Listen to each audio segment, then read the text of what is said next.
மகாராஷ்டிரா தொடர்வண்டி விபத்தில் 12 பேர் பலியானதற்கு தீப்பிடித்ததாக தேநீர் விற்றவர் பரப்பிய புரளியே காரணம் என விசாரணையில் தகவல். ஸ்ரீஹரிகோட்டாவிலிருந்து GSLV F-15 AOD வரும் 29ஆம் தேதி விண்ணில் செலுத்தப்பட உள்ளதாக இஸ்ரோ அறிவிப்பு. மேலூர் அரிட்டாப்பட்டி பகுதியை பல்லுயிர் புராதன சின்னங்கள் பாதுகாப்பு மண்டலமாக அறிவிக்க தமிழக அரசுக்கு அன்புமணி வலியுறுத்தல். சென்னையில் அணிகலன் தங்கத்தின் விலை புதிய உச்சத்தை எட்டி 1 பவுன் 60,440 ரூபாய்க்கு விற்பனை.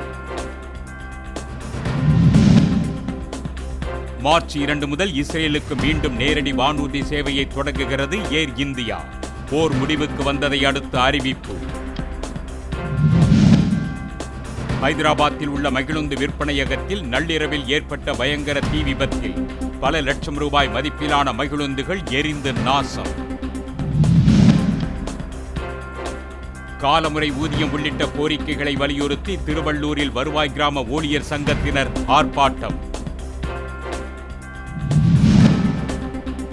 ஆரணி அருகே ஒகையூரில் மயானத்திற்கு பாதை இல்லாததால் விளை நிலங்கள் வழியாக இறந்தவர்களின் உடல்கள் எடுத்துச் செல்லப்படும் அவலம். கடலூர் மாவட்டம் கோனாங்குப்பம் பெரிய நாயகி மாதா ஆலய தேர் திருவிழாவில் ஆயிரக்கணக்கான பக்தர்கள் பங்கேற்று வழிபாடு. உடுமலை அருகே கல்லாறு தேயிலை தோட்ட குடியிருப்பு பகுதியில் 2 காட்டு யானைகள் மோதிக்கொண்டதால் பொதுமக்கள் அச்சம்.